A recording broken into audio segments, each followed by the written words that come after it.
preservation of and increased access to the 92nd Street Y Humanities Audio Archives is generously funded by the National Endowment for the Humanities.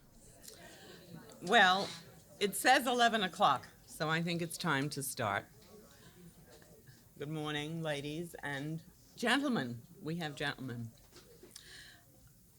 I'm Vivian Siegel. I'm a member of the Y Board and chairman of the Morning Activities Committee. And I want to welcome you to this 5th series on politics and the arts.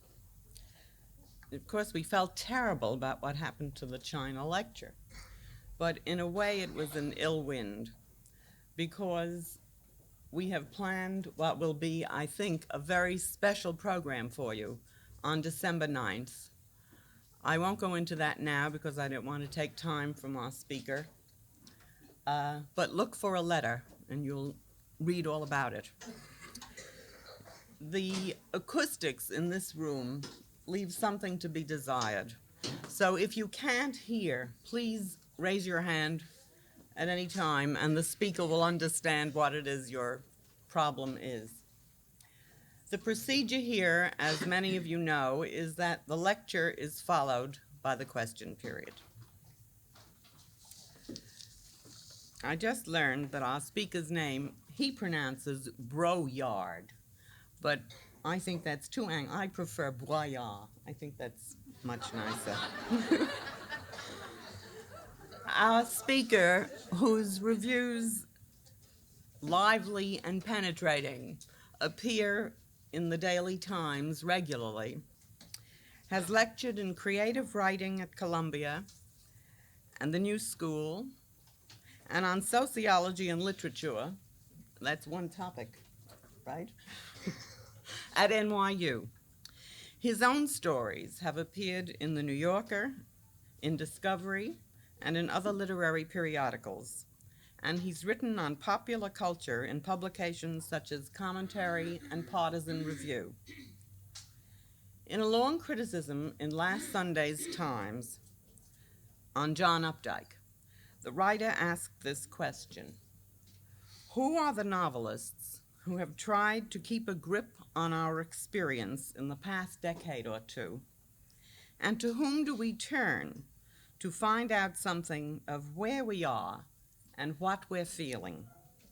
He then cited 5 such novelists, all of them men. Our speaker today will tell us how he feels about certain women novelists. Mr. Broyard. Thank you. I wish I could see you all at once, but I'll try to rotate and address everyone equally. I'm not going to give a very tightly organized talk here. The subject as yet is very fluid, and perhaps I will be too. I have talked with the leading representatives, the spokesman of the women's liberation movement on this subject, and some of what I say will be the result of these, I hesitate to call them conversations since they were largely one way. I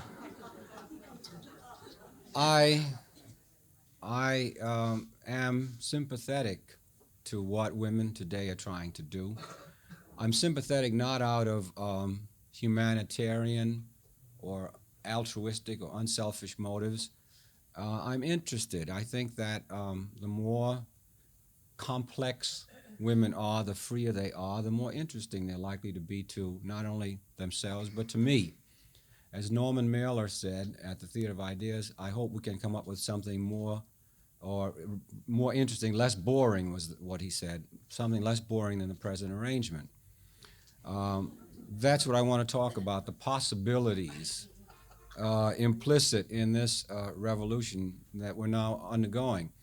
I'm going to just kick off from 3 novels which made a great stir and which I think represent the most articulate rendering of where women are now, ontologically speaking. Now, ontology is a fancy word. It simply means the study of being. Where are women in their being right now? I think it might not be a bad epigraph for the talk to quote Mary McCarthy. In an article on character in fiction, Miss McCarthy recently said there has not been a character, a major character in fiction since Madame Bovary. Now, this would seem to imply that Mary McCarthy does not feel that the liberated woman has succeeded in creating character for herself. Well, let's take a look at a couple of novels and see. I think a very, very brief historical survey might be in order. As you all know, women at one time were very restricted in what they could write about. They were required to write side saddle, so to speak. They were not allowed to open their legs. Intellectual freedom came long before any other kind of freedom. In fact, even the Bronte sisters were regarded as revolutionaries. Wuthering Heights was an inflammatory tract because of the free spirit of the heroine, and women often were forced to write under pseudonyms. Women were sort of in the position of interior decorators. They could only write about the texture of society. They wrote about society, about a man's society. They saw the world, in fact, through men's eyes. They were forced to. There's a famous diagram by Freud, a circle, which is man, and inside the circle is woman, and woman sees the world through man. Well, we all know this is no longer true. It was never a good idea in the first place, and it put a terrible burden on us men. Mary McCarthy was one of the first women to, one of the first prominent women writers to break through this barrier. She wrote a short story in Partisan Review called Dottie Makes an Honest Woman of Herself, which later became part of her novel, The Group, which got Partisan Review into severe trouble with the post office. It was about a woman, a 24-year-old Boston ex-virgin who's having her first love affair and who goes and buys a diaphragm, and it is described with a peculiarly relished disgust. Mary McCarthy has her squatting in a frog-like position, struggling with the diaphragm which leaps across the floor, and it's not a very pretty picture of woman. And one felt a sense of embarrassment for Miss McCarthy, for woman, for everyone concerned, and it was a dark harbinger of things to come. Nothing much happened after that. Women in their writing still wrote in terms of the man's view of the world. When they wrote about sex, they wrote about sex as it was administered to them by men.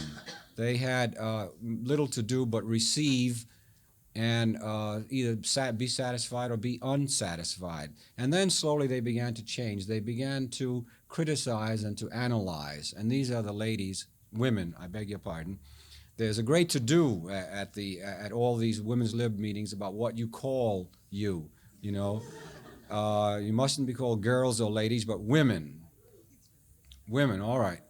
So women are beginning to take issue with men, and they're beginning to write critically about them. Now let's begin with Joan Didion. Joan Didion's Play It As It Lays was pretty well received. It was widely celebrated, I think greatly overpraised. It's about a woman who, for reasons that are not given, is utterly alienated. She can't seem to get with anything. She can't love, she can't respond to men, she can't move in life. She has a sleazy abortion, which is par for the course in any cheap novel. And she ends the book by saying, I know what nothing is. Now, you get the feeling of a woman who is existentially adrift. She has no idea where she is. Now, you know, a woman has to function in some sort of context. Everybody has to function in some sort of context, especially in fiction.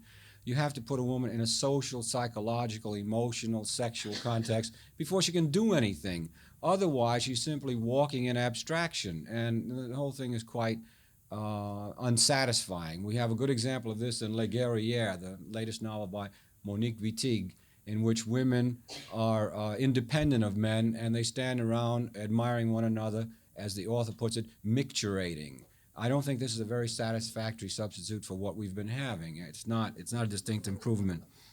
In any case, Joan Didion knows what nothing is. Men do not have the answer to her life, nor does she have it.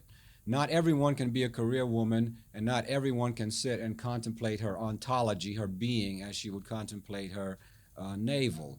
I don't think women have reached that stage of meditative stasis as yet. Next, we have Lois Gould, Such Good Friends. Now, Such Good Friends received a paradoxical reception. It was promoted incorrectly. It was dealt with as a sort of sexy novel and did not get the serious reading that it deserves. It's by far the best of the liberated women novels. In it, the protagonist's husband is dying in a hospital. Her husband has not been a very good husband to her. He's always too tired, or he doesn't feel quite well, or he has something on his mind. Something keeps him from making love to her, and he's fond of shoving her down to the middle of the bed where she relaxes him and makes it possible for him to go to sleep. She's a sleeping pill for him, you might say. Later in the book, as she grows more desperate, you know, when your husband is dying, it puts you in a state of crisis, and women in a state of crisis are known to do irrational things. So in a moment of emotional stress, she comes together with his best friend, who was also the attending physician on the case. The best friend does exactly what her husband did. Instead of solacing her, instead of loving her, filling up the void in her life in the traditional way, he shoves her down to the floor, and she accepts the position again. Then again, she sleeps with another of his best friends, and this man turns out to be impotent. So what we have is a spectacle of two men who are not willing to do anything natural or giving for women, anything masculine for women, and another man who can do nothing whatsoever. So again, to sum it up, we have man as unsatisfactory. He does not have the answer to women's problems. Then Sandra Hochman in Walking Papers. The protagonist of Walking Papers is applying for a divorce. Her husband has not approached her in 8 years. The only children she has were forced out of him by rape and fertility charts. All of these women, by the way, have children, or except the first, they have children who figure for maybe 1 or 2 lines in the book. They do not seem to be very operative in the book. In any case, in Sandra Hochman's book, she spends some 300 pages lamenting a divorce, lamenting a marriage which was so conspicuously unsuccessful. I mean, the husband never came near her, never did anything she wanted, only walked out. Walking out was his thing, as she puts it, and yet all this rhetoric about divorce. She has another lover who spends all his time saying, I don't want to talk to you on the telephone. Please get off the telephone. She has one more lover, Philippe, who was quite perfect, who has never given her anything but pleasure, and she says, therefore I say goodbye to you gladly, because we have never suffered anxiety. Even the perfect lover, Philippe, is unable to answer the unraised question in her life. So what do we have? We have a sort of psychological void. We have an unformulated question. We have a disarticulated female psychology, a woman, as I said before, as emotional drifter, anesthetized against both pain and pleasure. Now, this woman is neither wife, mother, nor mistress in any satisfying way, and not all of us can be career women. So what is a woman going to do besides go to the Y on Thursday mornings to make her life meaningful?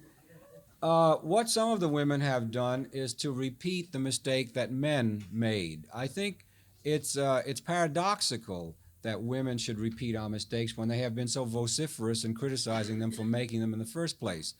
When Henry Miller and D.H. Lawrence liberated American literature so that we were able to write about sex in any way we saw fit, a great mistake, by the way. Literary merit was supposed to be the criterion, and it was originally, but that soon disappeared. When men were first allowed to write about women and sex as they saw fit, I think there was a great deal of hostile and sadistic writing about sex. When I say sadistic, I don't mean necessarily inflicting pain. The purest kind of sadism is the depersonalization of the sexual partner. So we saw lots of books in which men used women as instruments for impersonal satisfaction. There were lots of books about men who were studs, swordsmen, spear carriers, or what have you. and women were merely they were thrown away like tissues after being used, after blowing your nose in them. Now, what we have happening now in women's novels, women are doing the same thing. In Sandra Hochman's novel, she takes up men and discards them afterwards. She's another kiss and tell. She's a drugstore cowboy in drag. She's doing just what men did. She's repeating the same mistakes. Women are beginning to use men and say, "Now I'm through with you. I'll look for someone else." They've become sexual experimenters with no moral or emotional commitment. Also, we find there are elements of hostility and revenge. I teach creative writing at the New School, and I say to my women students when they say, "Well, what's the new thing in women's writing?" I say, "Well, I hope you're going to be wiser than we have been. I hope that in writing about men, you're going to skip that painful period of hostility and revenge. I know that women have a long, smoldering anger against the way they've been treated by men. Some of them do. And so they want to get theirs back. And so we're going to have to go through the literature of hate and of recrimination." It's a very close parallel with the Black Revolution. You know what happened with blacks. It's very hard to talk to blacks now. If you compliment them, they say, "We don't need your compliments. Don't condescend to me." If you criticize them or analyze what they say, "You can't understand the black experience." Women say, "You can't know what it is to be a woman. You can't know what we feel. Don't speak for us." It's very difficult to get together with them. And yet, you know, men are the only other sex you've got. You're the only other sex that we've got. I think some sort of rapprochement seems to be indicated. I don't know on which street corner or on which motel we can meet, but I think it's time that we made an appointment with one another. Now, the odd thing is that Sandra Hochman knows all about men. She certainly sounds like a veteran of many encounters. She writes about a variety of sexual techniques that I hesitate to enumerate here. Germaine Greer also knows all about men. In her book, she's very fond of quoting her own sexual experiences as documentation for her theories. It's strange that these women who know all about men can't seem to pick a good one. Sandra Hochman has never found a man to satisfy herself in her book, and Germaine Greer tells us on the woman's page in the New York Times that she was married for some 3 weeks. Now, she was past 30 when she got married. I can't believe that this woman who knows so much about men could have made such a radical mistake. I'm sure, as I stand here, that she tried this man out before she married him. And yet she said that he was always trying to conquer her. Now, I just don't believe it. I believe that what happened is Germaine Greer married a man and found out that she could not live with any man. 3 weeks proved to her that it was impossible to cohabit, as she puts it, with any man. And that really is what happened. The trouble is that women are looking in men for something that they have to find in themselves. Or perhaps you might say they can find it somewhere between them and us. Now, Wolfgang Köhler once said about the spatial location of the ego, that the ego is located between, in front of, and behind. Well, that's where woman's ego somewhere is too. It's somewhere in front of men and behind, maybe behind men and in front of them. I'm not sure where it works out, but it works out somewhere there. The regrettable thing is that the spokesman for women's, I'm not talking now so much about women's lib, I'm talking about what women are going to become now. The spokesmen for women seem to be almost uniformly negative. They talk about politics, about what they don't want. You know, Erich Fromm has made a useful distinction. He talks about freedom from and freedom to. You can be free from oppression, and you can be free to exercise your freedom. Most women's spokesmen talk about freedom from. They don't want to be tied down to the home and to children. They don't want to be discriminated against in jobs. They don't want to be patronized by men. They don't want to be at the mercy of our overtures. They want to be able to do whatever it is they want to do. Mostly it's negative, political, and hostile. I asked Germaine Greer, well, how do you see women, the new woman? What will it feel like to be a new woman. And she got furious. She called me a cockerel, a popinjay, or what have you. She's a very tall, sort of ungainly woman, and she keeps reducing men in size. She has Norman Mailer down to 5 feet tall now when she talks about him, although he's about 5 feet 9 or 10. And she got very angry about the question, so Gail Sheehy of New York Magazine called me up and said, I think it was the most significant question of the evening, and I think it deserved an answer. And she asked me to repeat the question, so I'll bring it up now. Now, in Norman Mailer's book, Prisoner of Sex, he tells you what it feels like to be a man in his terms. To be sure, this is a very special kind of man. You may not care for this kind of man, but he tells you what it feels like. He waxes lyrical, emotional. There are tears in his eyes as he tells you how wonderful it is to be a phallic man. Well, he never pretended to be anything else. There's a certain charm in his disingenuousness. He says some very beautiful things, too. He pays women some very lovely compliments which they've chosen to deride or ignore. The book has been, it was caustically reviewed by Bridget Brophy, slaughtered, and hardly anyone has paid any attention to what he's saying. It has almost become impossible to pay a woman a compliment now because she will quarrel with the terms of the compliment. And this is what Mailer was doing. He was trying to say that only by being very masculine could he summon up an adequate response to all the things that he found beautiful in women. And it seems to me that there's something in what he says, and women would do well to listen. Now, men have a great deal to gain in women's liberation. There are many men who are tired of being spear carriers, swordsmen, studs, what have you. It's a boring and constricting role. The tough, aggressive masculinity is very confining. Sometimes men would like to be tender. They would like to be soft. They would perhaps even like to weep. They would like to, dissolve in tenderness. Theodore Reich says that in 40 years of analysis, he's found that men are terrified of tenderness, and yet tenderness is probably the richest of all emotions. And the way the roles are defined, men can hardly afford it. They're afraid to let themselves go. And they would like to incorporate some of the feminine elements in their personality. They would like to receive as well as to give. Many men are terrified even of receiving caresses. Women who want to be active are afraid of embarrassing the men towards whom they feel active. In fact, the whole business of active and passive is absurd. It may have been forced on men by the contingencies of biology. Until a man is genitally ready, there can be no sex. So that perhaps the passive role has been forced on women because she's waiting for men to be ready, and the active role has been faced on women because until he's active, it can't very well come off. The whole thing needs a re-examination, an agonizing reappraisal, as Eisenhower used to like to say. And that's sort of what I'm trying to do today.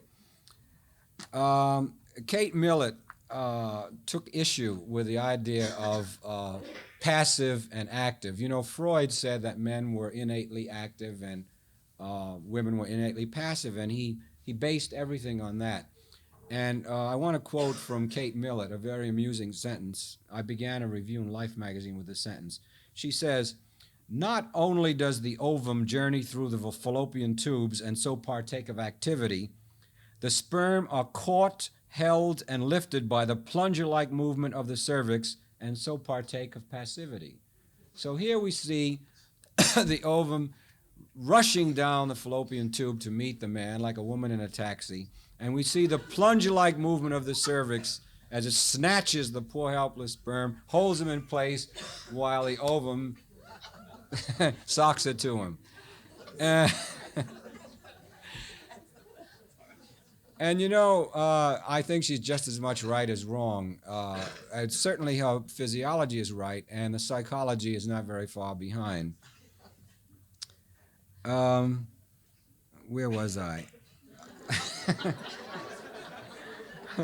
What we want, the question now for the female novelist and for the male novelist and for you and for me is how are we going to redefine the roles of male and female?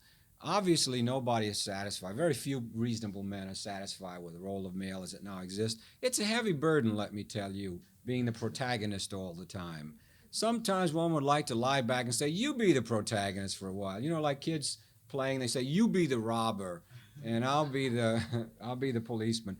Well, you be the protagonist. I'm tired of being the protagonist. I come home tired at night, you know. Do I have to be the protagonist again, dear?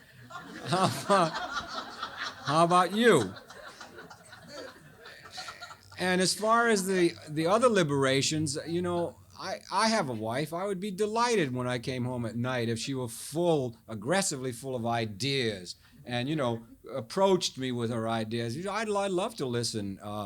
I think women are more exciting when they have ideas. You know, the mind is the most erogenous of all zones, and that's where it all begins. So the more interesting the woman, you know, the more erotic the possibilities. There are lots of men who feel that a woman is a sort of velvet-lined jewel box for the safekeeping of their masculinity. These men are cowards. We know there are lots of men who are cowards. They've been taught to be cowards, and it's up to you to teach them how not to be cowards. Now, men might have to begin by failing.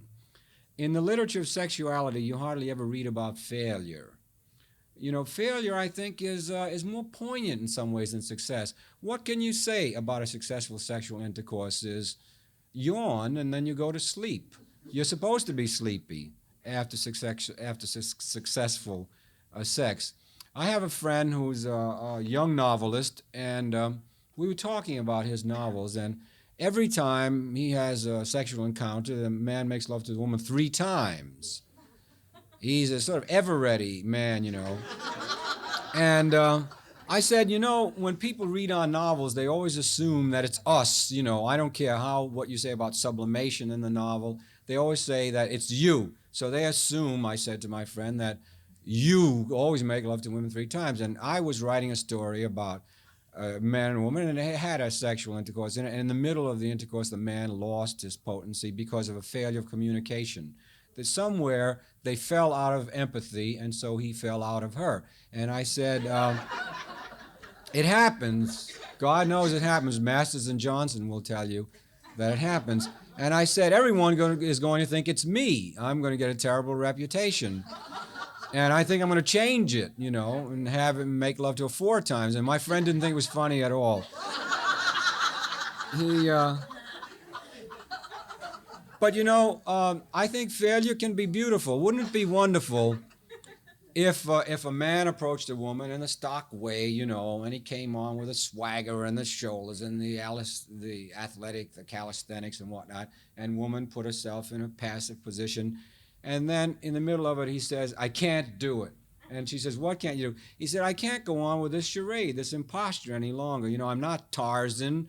I'm not Paul Newman.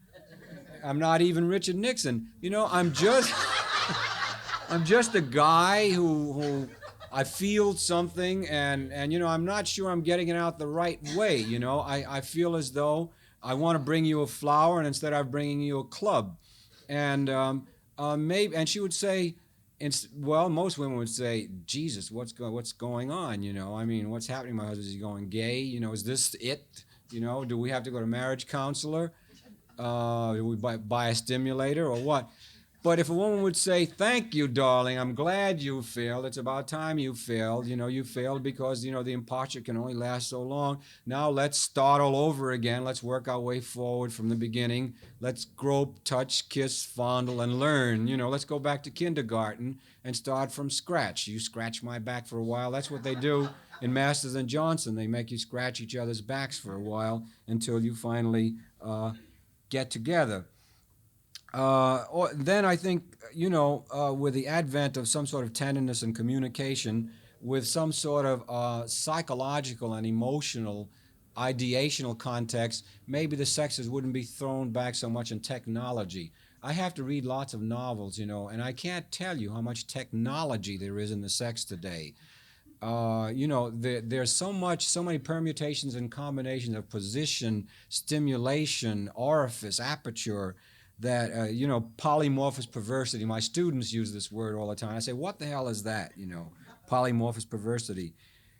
So what I think we have to do is we have to find a new definition of the male and the female role. But this is not as easy as it sounds. It's not a simple revision. We have to go back to the function of the male and the female role. You see, Freud said that we are so constituted that we only enjoy contrasts, and there's a certain truth in that. Men and women enjoy the difference between themselves.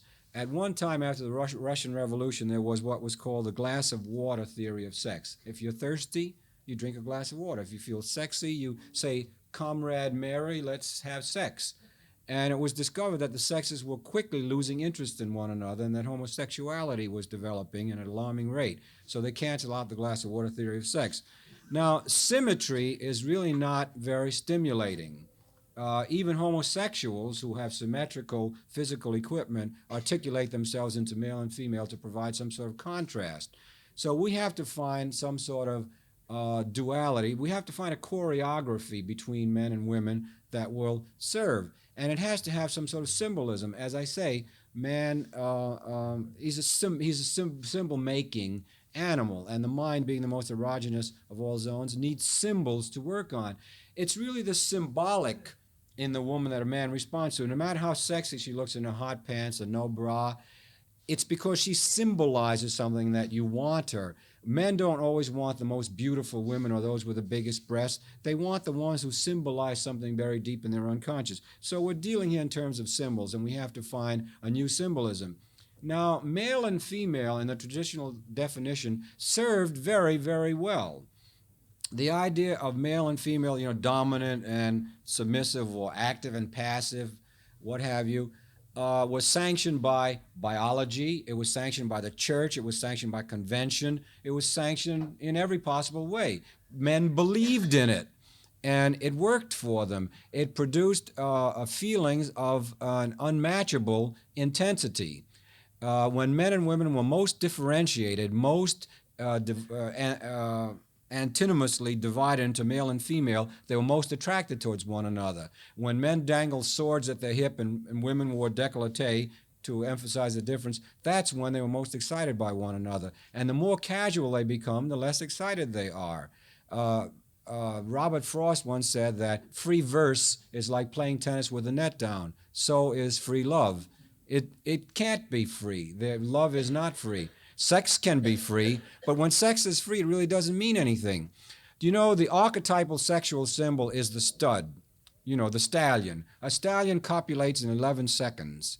I think very few women in this audience would be satisfied if their lovers copulated with them in 11 seconds. We have to remind ourselves all the time that sex is an artful or artificial drama in which we mutually collaborate. It's something that we build, something that we refine. It's almost a literary, a metaphorical production. We develop it by mutual agreement. It's a moral drama that we play out with our bodies. And if we're going to rearticulate our roles, we have to keep this always in mind. Now, the intensity of emotion under the old arrangement was almost religious. If you read about courtly love, a man sees a woman and he feels that he loves her.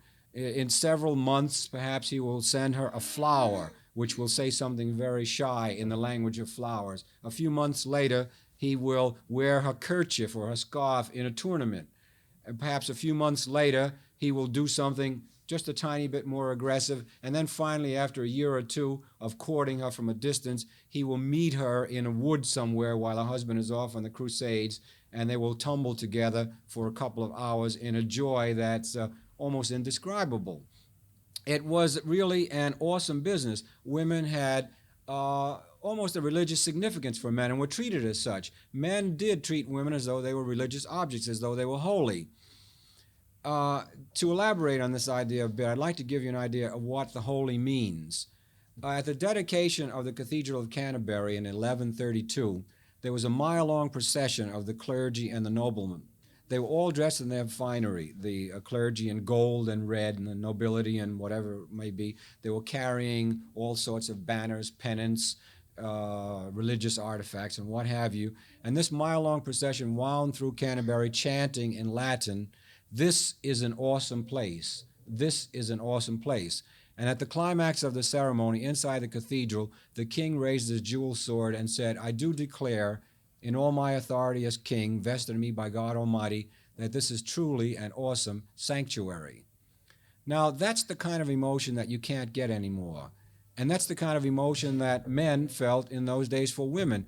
A woman's body was truly an awesome sanctuary, and it was regarded as a religious privilege to enter it.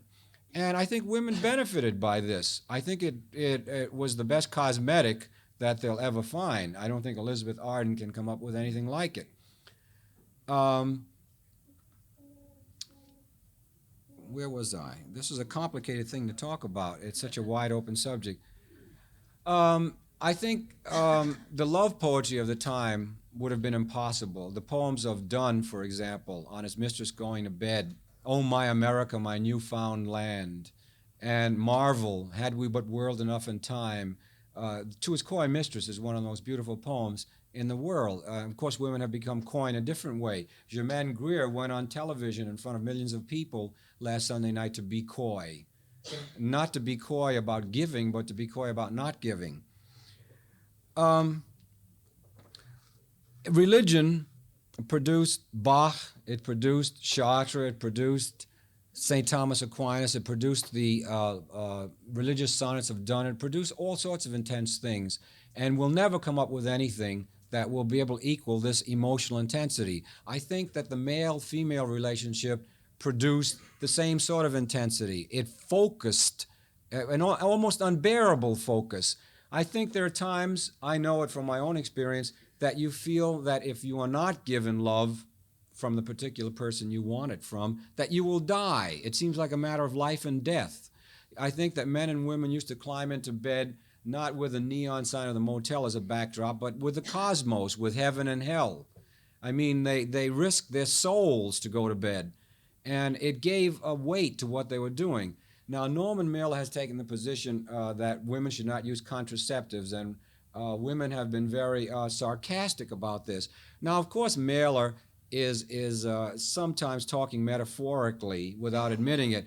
What he is saying is that if you do not risk conception during intercourse, then intercourse becomes unserious. You risk nothing. It's a casual encounter, a power struggle, a gratification of momentary lust. He says that the risk of conception keeps sex serious. It keeps it moral. It keeps it human. It keeps it somehow within the frame of reference that we all know and recognize. Well, I think, there are arguments against that, but at least we can see what he's driving at. Women talk about a new consciousness. That's about as far as their movement seems to have gone. Besides hostility, we talk about new consciousness. Well, what I'm trying to talk about today is what form will this new consciousness take? Imagine a woman trying to write a novel today and saying, what is my heroine going to be like?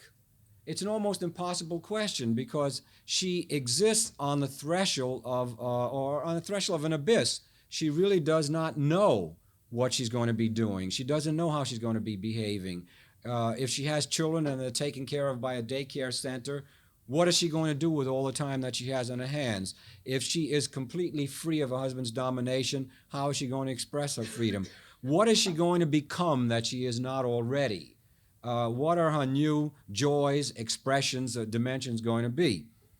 I'm not sure. I expect you afterwards to tell me. Of course, there will be traitors. There are some women who have enjoyed the pampered role, who've made a good thing out of it. There's no doubt that many women have exploited men, too. There are women who have lived in luxury at the expense of men who are their slaves. And I think they're going to be traitors, and I think maybe these traitors are going to take up the slack, and perhaps the women who take a more rigorous attitude are going to find themselves entertaining one another. They're going to have to sit around in liberated sewing circles and console one another with slogans and rhetoric. I said to Germaine Greer at the Theater of Ideas the question that so infuriated her. I said, tell me what it will be like.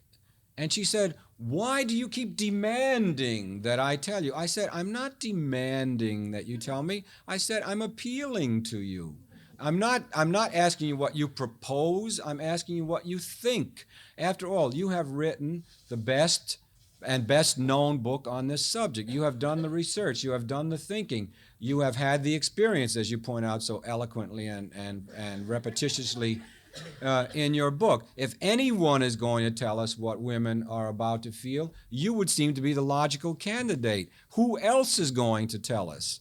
You know, and there are many men who are in profound sympathy with the movement. Women leaders always talk as though we were enemies, as so many of us are waiting, you know, open-armed for whatever's going to happen. And they say, she said to me, whatever it is women want, you're not it. Well, you know, I don't know whether she meant me personally or man as a sex. I think there are some women who, if she meant man as a sex, will disagree with her. I think there are some women who still do want us. We can be nice fellows under certain circumstances. We need re-educating, and we're ready for it. You know, we're quite ready. I think it ought to be a collaboration, and that seems to me about the only way it can possibly happen. I think that, you know, women have opened Pandora's box for the second time. The first time they let in possessiveness, jealousy, rage, sadism, exploitation, and whatnot. This time, God knows what they're letting in. I hope they will tell us. Now, the trouble is, most of us are looking for a rational formulation. Now, all of you know that rational formulations have not so far stirred mankind to many great imaginative achievements. I remember a debate in Partisan Review between Sidney Hook, who is a champion of rationality in American life, and Dr. Ernest van den Haag, who is regarded as a reactionary in our intellectual life. Hook said that there was no need for myth. There was no need for the irrational to inspire people. And van den Haag said that humanism would never move anybody to anything. All humanism can inspire is perhaps a freedom march in Washington, in which half the people are going in the hopes of finding someone to sleep with down there in Washington. Or so they told me. So rational solutions are not always the answer. The church, which was an irrational, I'm not a churchgoer, I'm a Catholic, but I haven't been to church since I was 7 years old, when they told me to meditate for 4 hours on my sins before taking communion, my 7 years of sinning. But the church did do a great deal for music, painting, poetry, and architecture, and I wonder what the Democratic Party can inspire in that direction. We have to find a dichotomy which will be stimulating. We have to find some way to get to one another.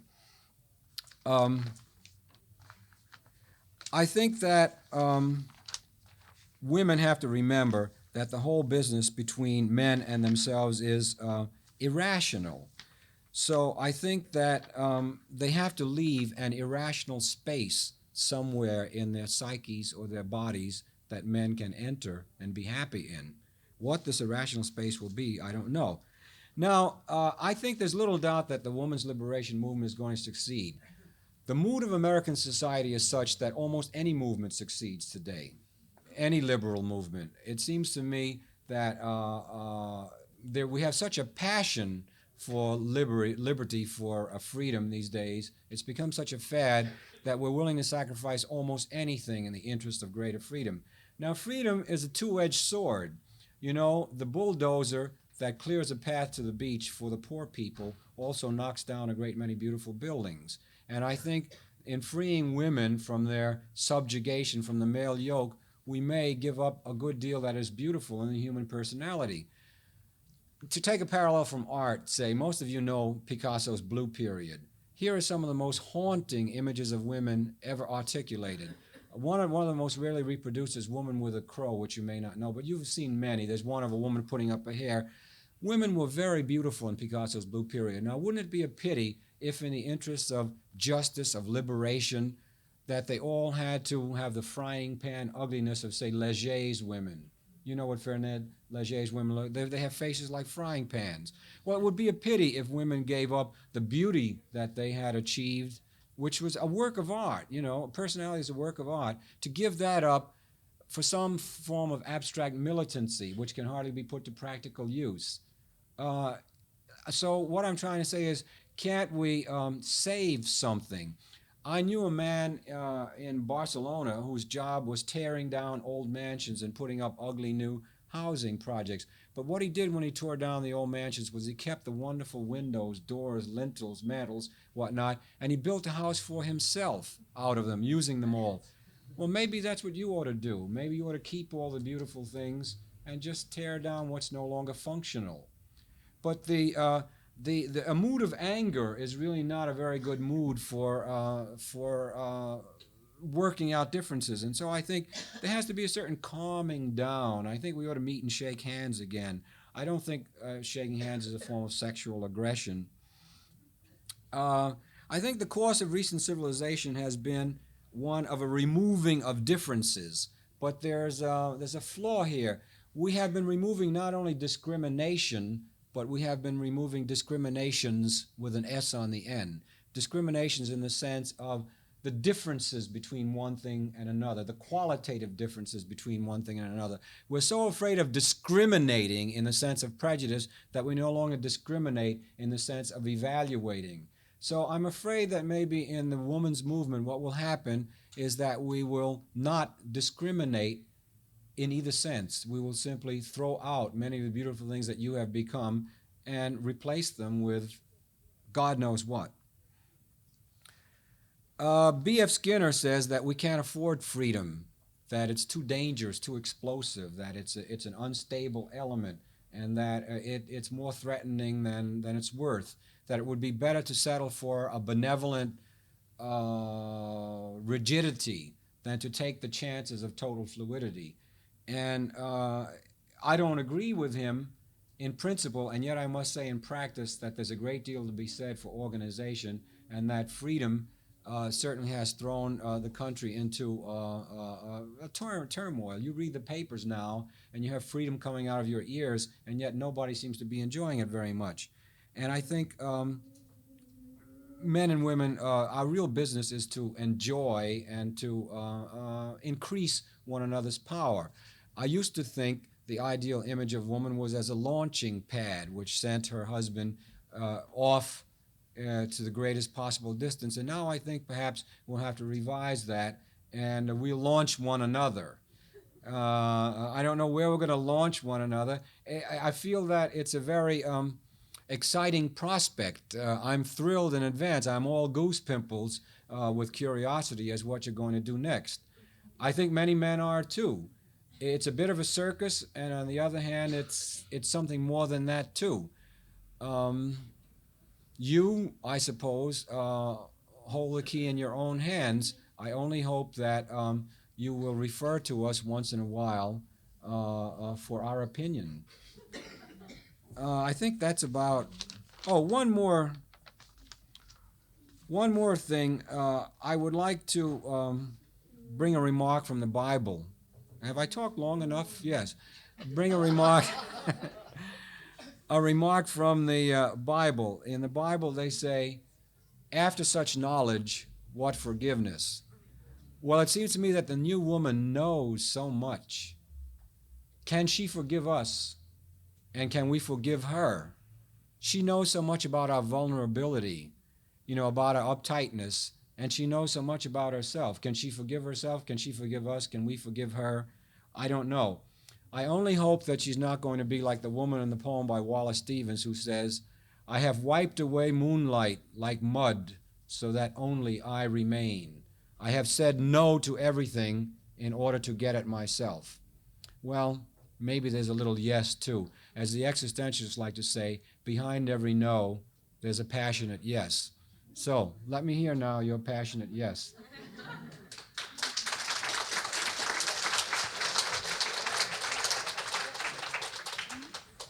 I'm the chairman and I'm not supposed to ask a question, but I'm going to. There are other women novelists today besides the three that you mentioned. Yes. Like Carol Oates, Maria Manis has a new book, and so on. It's not a novel. No, I understood she had written a new novel. I'm wrong. Okay. At any rate, there are other women novelists, and I'd like to get your reaction to these if this won't Yeah, throw sure. you off. I teach. I don't know whether I can or not, but let's see. I think instead of using a great deal of time to talk about each particular novelist, I can make a couple of general statements about women writers today. You see, I teach 2 courses in creative writing. One of them is a very advanced course, and it has 20 people, of whom 10 or 12 are published. Most of them are women. I find that women have impressed me more and more as writers in the last several years. Writers and in the social sciences. I think that men are being certainly. There's not a question of competition, but I think women are asserting themselves so beautifully, both in fiction and in the social sciences, that there's no question of equality. If you look at the best short stories of the year, more than half the stories are by women, although I imagine a much smaller percentage of the stories published are by women. So women seem to be higher in quality. And in my classes, I find that the women are, even those who are not aggressively liberationists in their point of view, are freer, they're more candid, they see more deeply, they raise more questions, their treatment of the human condition is more radical, they're going deeper, they're less stereotypical, they're searching wider, they're more exciting, their thinking is tougher, it's not fuzzy, they're independent without being bristly about it. Their sensibilities seem to have developed as a result of a feeling of liberation. I mean, without asserting the technical rights that liberation has given them, they feel a new confidence. They also are beginning to feel that men want to hear them. So they're venturing more. Instead of writing as interior decorators, they're right out there. You know, women used to be denied the gutter wisdom that men had. I mean, the nitty-gritty, the sordid side of life. But I think now that men like nothing better than confessing to women. Women know just as much about life and what makes it go round as men do, and they're using it in their novels. A great many women are using it with taste. Now, the novels are neither ladylike nor are they repellent. I think that sometimes Sandra Hochman is repellent. I think that Monique Wittig is repellent, women standing around admiring one another, micturate, as she puts it. It's not a beautiful idea, but the women that I'm talking about in my class, one of whom won the most important prize in short story last year, the first prize in the O. Henry Awards, they're writing at the peak of their powers with nothing holding them back. They feel they're moving easily. And I think that that's the best thing that could have happened to women. There's no... Joyce Carol Oates strikes me as a woman so psychologically peculiar that her novels are determined not by the pressures of society, but by the pressures of her personality, and I have no idea what shaped that personality. She's not a good example. I'm trying to think of an example of a good woman writer today.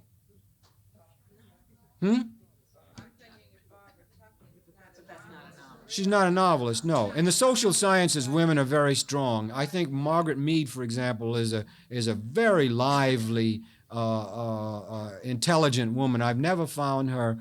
Well, she's always been liberated, you know. And who? Shirley. Mrs. Newhouse, please. We didn't hear it. Shirley Ann Graw, well, I'll have to confess to you that I haven't had much luck in wading through Shirley Ann Graw's books. I find her so boring that unless I had to read one of her books for a review, I would not willingly read it.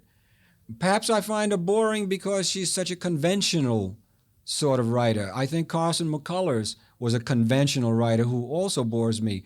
I can prove my point about men enjoying women's experiment by citing the fact I like to read books by women who are adventuring, and I think that Joyce Carol Oates, Shirley Ann Graw are not adventuring. Virginia Woolf adventured technically, but she didn't adventure beyond that. I think Nathalie Sarraute is technically adventurous.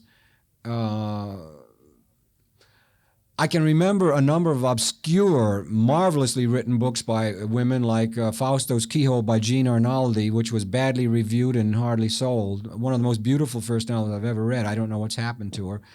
But it seems to me that women are as good as anybody in literature today, and that when you read a novel, you can't tell whether it's written by a man or a woman anymore.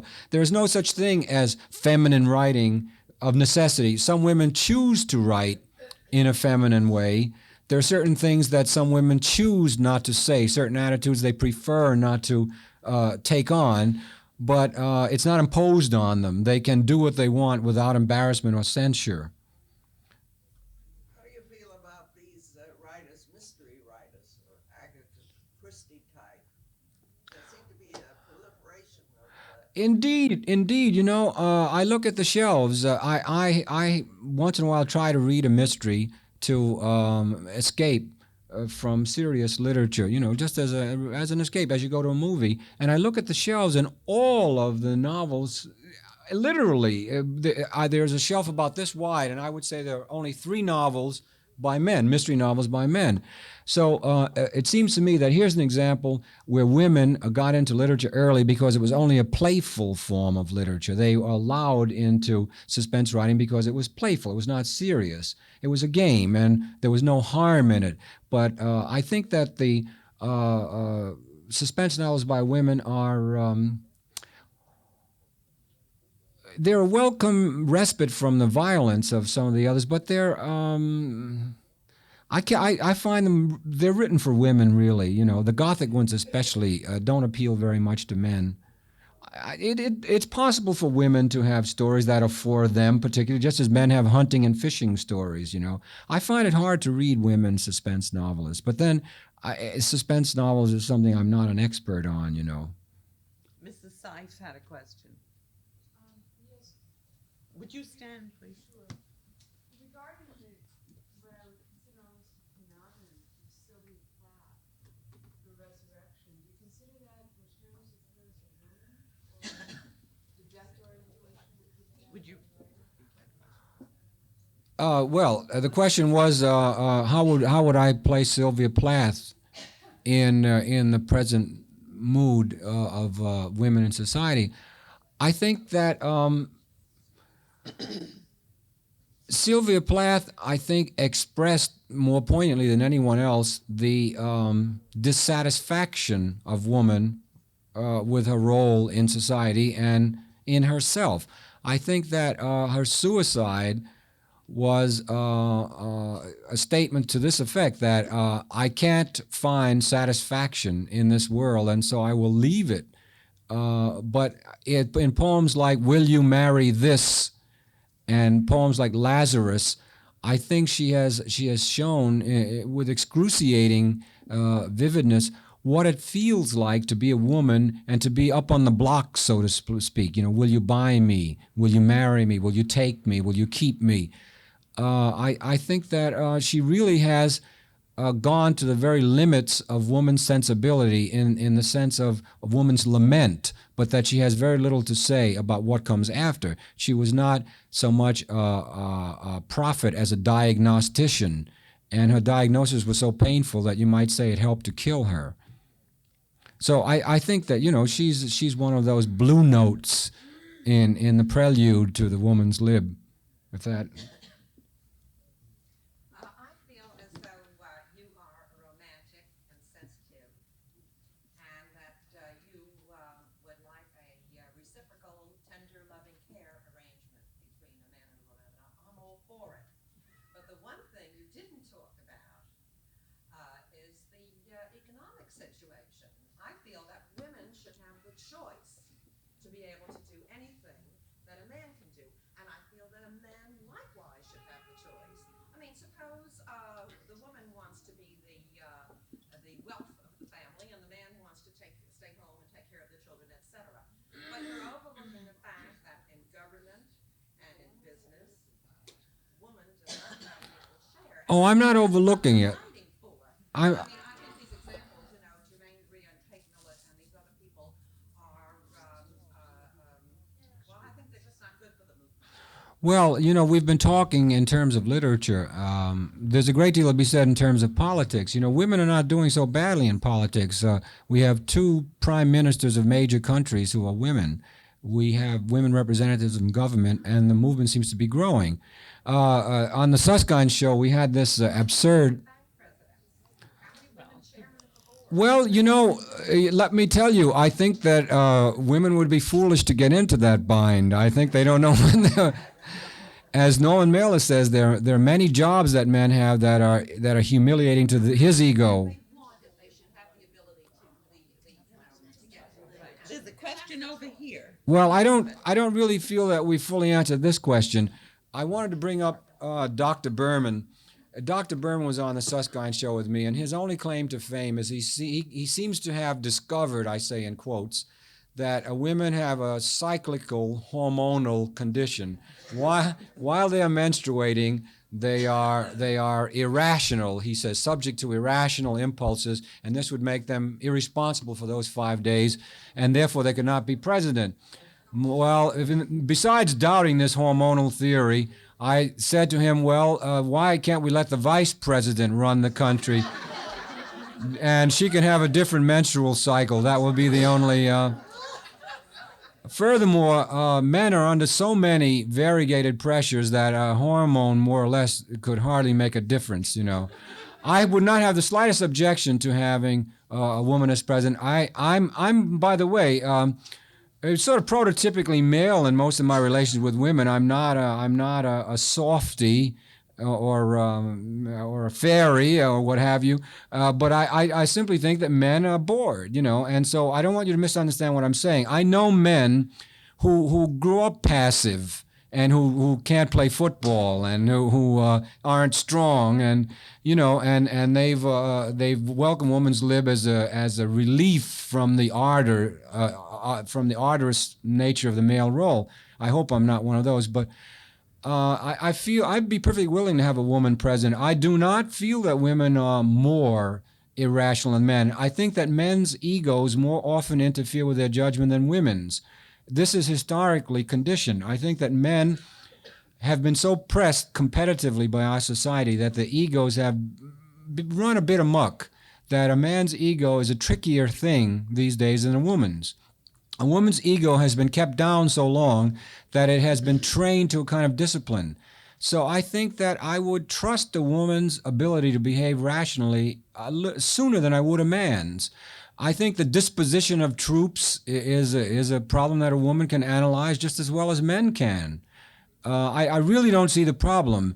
It seems to me that women are advancing in politics. If I had to choose between having a black as a president and a woman, I would choose a woman, because I think that women are more amenable to rational suasion and approach these days than most blacks are. And if women want politics, by God, they can have it. It's poorly paid. It's a series of squabbles. I can't imagine why they want to get into it. If this is what they want to do with their freedom, I think they're just going from the frying pan into the fire. But that's up to you. I mean, that's your business. I'll vote for you. Now you had, yes. I have several questions. My first one is, there's a book called Queenie by Hochman. I heard her at the lecture. And her revolt is not just against men. She's also resenting the elder generation of women. And she was a guest in a ladies' club. And most of the ladies were 60 and over, and they felt offended by hearing her talk, because she's against men, but also against the elder generation of women. Everything is the mother symbol to her, and it's people who kept her down. That's number one. Number two, I visited Scandinavia, and I found that children 2 months old put in daycare centers regardless of their economic status. And I personally think that it depersonalizes a child not to have a home, and that by the time they are 7 or 8 years old, you see a child in a public park, they have no expression. I find that it's very important for a child to have a home, and unless men and women work together, it's the destruction of the family and the destruction of the home. And a child needs his own surroundings to grow up creatively. Yeah, I would like to take up that point. That's one of the focal points. Well, More times count. yeah, all right. Older women resent younger women's militant attitudes, as I take it. And then this lady has visited Scandinavia, where children are put in day camps at 2 months, and has found that the children are dehumanized by it. Now, this is one of the things that worries me about the women's movement. There's a great stress in daycare centers. Women want to be freed, they say, from the tyranny of motherhood, and they want to put their children in daycare centers. Also, they want to be freed from the notion of possessiveness, the idea of changing your name, the idea of being owned by a man. Now, I think the hard fact is that love and possessiveness are inseparable. Or let me put it another way, passion and possessiveness are inseparable. In an article in Harper's Magazine, the same Dr. Van den Haag made himself very unpopular by distinguishing between love and passion. Passion is an irrational impulse towards another person, and love is something much more complicated. I think passion and love both require possession. I find it impossible to imagine loving a woman without wanting to possess her, in the sense that no one else has sexual access to her. I think that if other men have sexual access to my woman, she becomes less lyrically moving to me. That somehow she becomes depersonalized by the echo of these other men in her personality, in her body. Now, about the business of children, I have 2 children, and my wife is active in Women's Lib, and it suits me down to the ground, because I have always been puzzled by those men who boast about never having changed the diaper. I mean, sometimes it's a question of either I change the child or my dinner gets cold while my wife changes it. Now, I used to enjoy changing my children. I love the sight of their bodies. I like washing them. I think they're so beautiful. I think it's a sensuous or sensual delight. I find taking care of my children not a burden, but a joy. In fact, my wife complains that I spend too much time doing it. I like to play with them. After they have a bath, they come into our bedroom where we have an enormous low bed, and they jump as on a trampoline. They're now 5 and 7, naked on the bed. And I feel utterly unself-conscious with them. And I think they're beautiful. I don't mind taking care of them at all. I don't know why men are so afraid of the whole business. I think men have a great deal to learn about love from getting closer to children. Maybe women know how to love better than men do, if they do, because of their contact with children. I feel that I've learned so much from having children. I wish now that I could incorporate the pure, absolutely unreserved feeling of love that I have for my children into a love relationship with a mature adult. It seems very difficult to do. But as for the raising of children, I would hope that I think men would benefit by playing a larger part in it. And if women got out into the world more, they could take some of the worldly duties off men, and men could take some of the other duties off them, you know. Every woman, even secretaries have cleaning women now. So I don't, and you know, with the equipment that we have, the appliances we have, I don't think it's so very hard for women to manage a house anymore. Question. May I know your topic is the novel, but I think women are very much more concerned with the social problems. Are they writing in that regard? Are they writing about schools and the problems of education? Oh, indeed they are. Urban problems? Indeed they are. And they're working in it, too. And I really believe that that is where they are making a contribution. The examples you cited as novels Well, yeah. is typical of what we've gotten from men. I recall a dime store, paperback stuff that most people tire of, whether it's written by a man or a Well, woman. to anticipate you, yeah. That women are making a contribution in other types of Indeed they are. In Westport, where I live, women in the daytime are very active in urban problems and in teaching.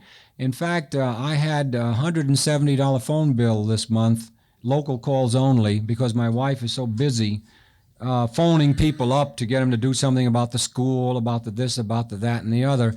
And sometimes I get very tired of it, you know. Oh, indeed it is. Women take on many of the dirty jobs of politics, of urban problems and of education. And I think it's a good place for them to begin. I don't think it's a humble place either, and they do it very well. They're good administrators. Perhaps, women have long been characterized as the housekeepers, the bringers of order to the home, but I think that they're just as good at bringing order into society. I think we haven't been using women's talents as well as we might have. I'm all for it. I don't want to do these things. I hope you do. Do you think, Mr. Broyard, that the liberated women novelists whom you've cited have about said everything that they can say in connection with what they have in mind, or are they going somewhere? Well, it boils down to this. Kate Millett wrote a book in which he talked as though all men were in a conspiracy to keep women down.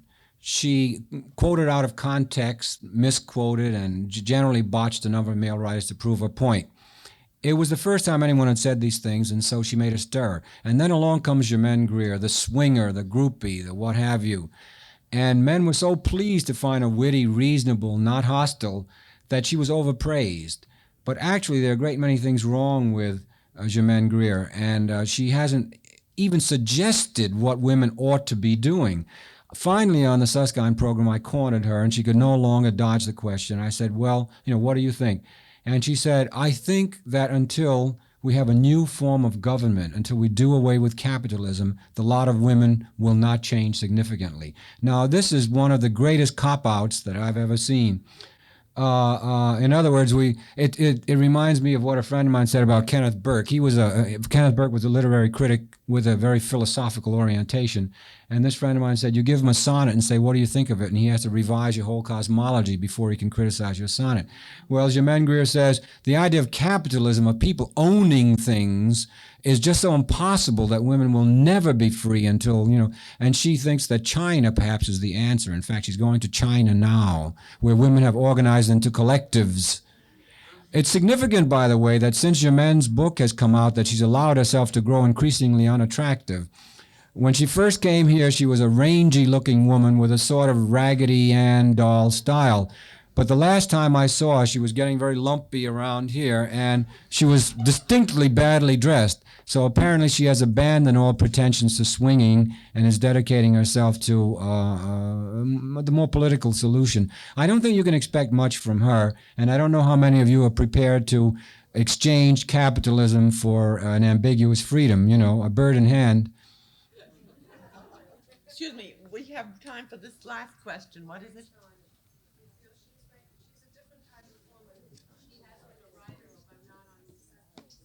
I admire Gloria Steinem, I desire Gloria Steinem, but I don't trust her. I think we ought to end on that note.